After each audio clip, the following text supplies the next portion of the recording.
Bonjour et bienvenue dans cette nouvelle vidéo intitulée La crise de la spiritualité. J'aimerais tout d'abord commencer par dire que mon but n'est pas d'être moraliste ou de prôner une spiritualité quelconque. C'est à chacune et chacun de trouver sa voie dans cet univers et sur Terre. Ceci va avant tout être une histoire de la spiritualité à travers les âges et pourquoi est-ce qu'elle a une importance dans nos vies. Cela étant dit, je débuterai en dissociant deux éléments qui peuvent être parfois confondus, la nature humaine et sa condition. La condition humaine est ce qu'il y a d'immédiat et peut changer au cours de notre vie. Elle correspond aux mythes établis qui sont nécessaires pour un fonctionnement en société au-delà d'environ 200 individus.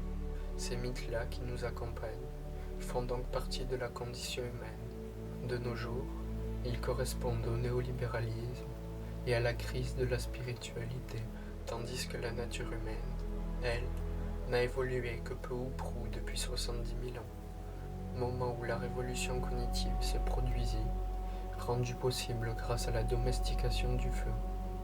C'est là que les mythes apparaissent, du langage jusqu'aux frontières, en passant par la spiritualité. Il y a 70 000 ans, les peuples étaient animistes, croyant donc que chaque élément qui les entourait contenait une âme qu'il fallait interroger avant de pouvoir éventuellement l'utiliser. Cette culture a pendant longtemps perduré, et elle existe encore de nos jours de manière très réduite, ayant été remplacée par d'autres mythes. Il fallait ainsi, à ce moment-là, communiquer avec la nature. L'être humain se croyait alors faire partie d'un tout, ce qui venait transcender sa condition immédiate, qui à cette époque-là ne s'échelonnait que sur quelques décennies, 3 ou 4, et je n'idéalise pas cette époque-là. Il n'y avait pas toute cette connaissance que l'on a aujourd'hui grâce à tous les livres et Internet. Mais l'être humain avait alors trouvé sa place dans cette nature, ce tout qui est plus grand que lui, venant transcender notre nature, élément qui est essentiel pour notre espèce, et qui a été remplacé par la surconsommation d'objets. Mais je m'égare, j'y reviendrai toutefois.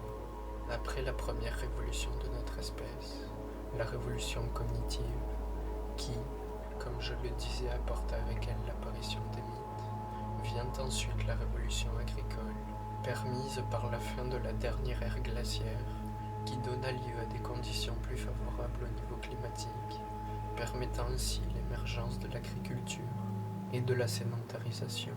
Il y a plus ou moins 10 000 ans donc, les premiers êtres humains commencèrent à cultiver, le plus souvent du blé, des pommes de terre, et à élever du bétail, transformant peu à peu les aurochs en laivages qu'on connaît aujourd'hui.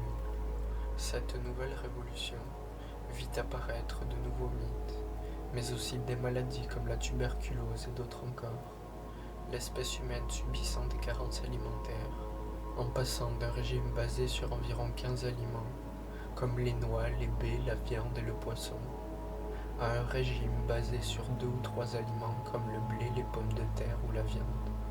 Mais cela permit cependant, et paradoxalement, une croissance démographique.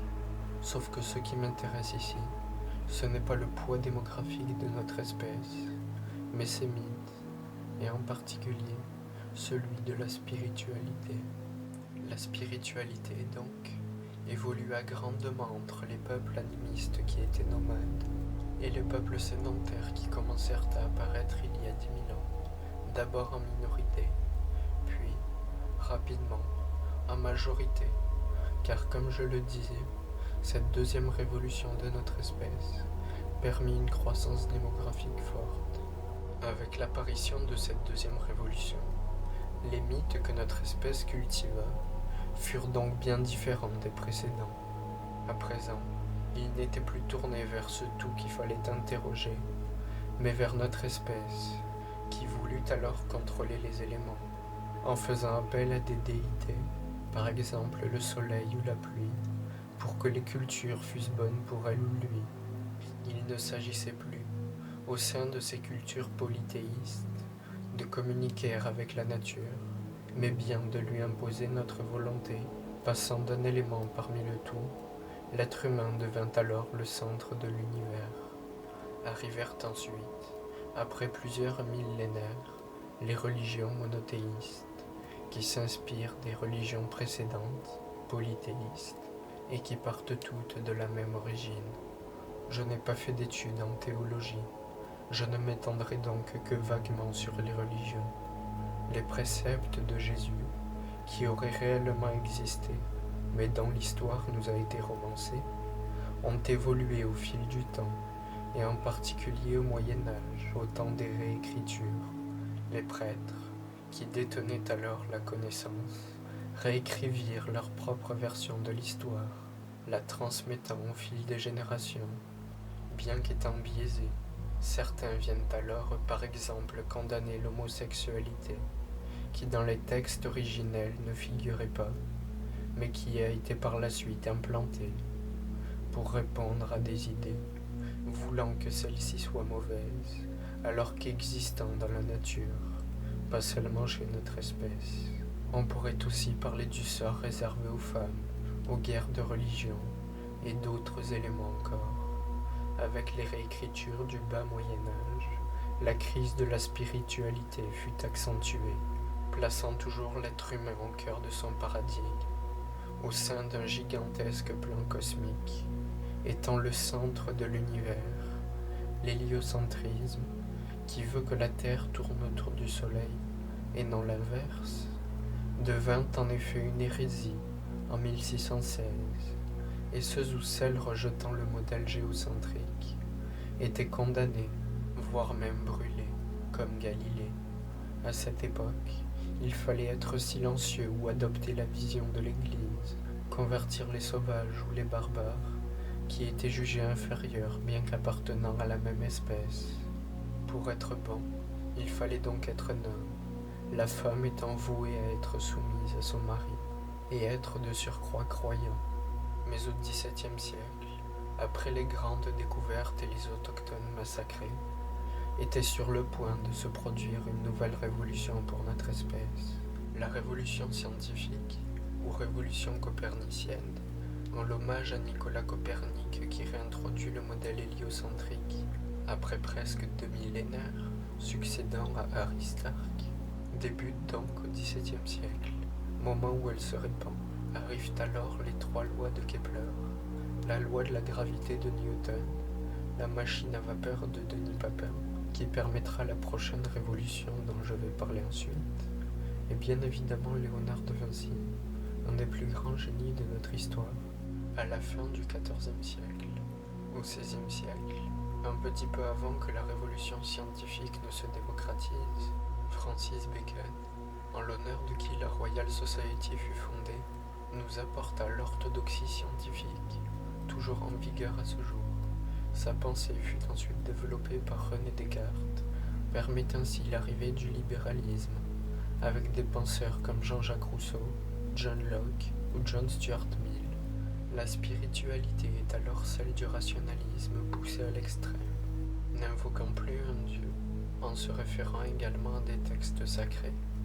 Il s'agit désormais de se référer à son fort intérieur, en se questionnant sur ce qui est bien ou mal. L'être humain, qui se pense toujours supérieur par rapport aux autres animaux, et se croit détaché de la nature, est donc une nouvelle fois au centre du paradigme libéral qui a vu l'émergence de la révolution industrielle, puis néolibéral dans le cas de la révolution numérique. À ce jour, je le disais plus tôt, la surconsommation d'objets est devenue la nouvelle spiritualité, l'élément nous transcendant dans cette vie humaine. Il faut toujours se référer au XXIe siècle, à son fort intérieur, comme on l'entend si souvent à travers les velléités de la publicité. En effet, on nous dit de venir comme on est, que le client est roi, sans même prendre le temps de féminiser, la femme étant toujours reléguée à un rôle second. Mais pour en revenir à la consommation d'objets qui nous a été imposée, elle ne peut nous apporter, cette consommation, qu'un plaisir immédiat, ne venant en aucun cas combler cette quête de sens que l'on a de tout temps recherchée. Pourtant, la spiritualité peut apporter des réponses.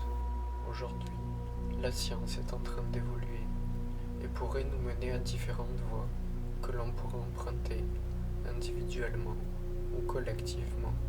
Une de ces voies-là, que j'ai déjà explorée, consiste à modifier notre nature et à faire de nous des êtres mi-humains, mi-machines, tandis que l'autre, par la science encore, peut nous mener à une spiritualité, lorsque l'on réalise à quel point l'univers est mystérieux, étant nous-mêmes, ainsi que les autres animaux, des poussières d'étoiles. Toute la connaissance scientifique, quand on réalise qu'on n'est qu'un cheveu de l'univers, une poussière, venue se glisser dans cette infinité galactique, où la vie est abondante mais est aujourd'hui menacée par nul autre que nous-mêmes, car, faisant face à une crise de la spiritualité, il faudrait que nous retrouvions désormais notre place dans la nature, chacune et chacun ayant sa propre spiritualité, qui permet de s'élever, et notre place retrouvée dans cette nature dont on fait partie, dont nous sommes un élément parmi tant d'autres, et qu'il ne faudrait pas annihiler. La vie est le plus beau cadeau qui nous ait été fait, et elle ne mérite pas d'être gâchée par des dogmes capitalistes qui continuent de nous exploiter, ainsi que Mère Nature. Sur ces dernières paroles, je vous laisse, vous souhaitant une merveilleuse journée, et je vous dis à très bientôt pour une nouvelle vidéo.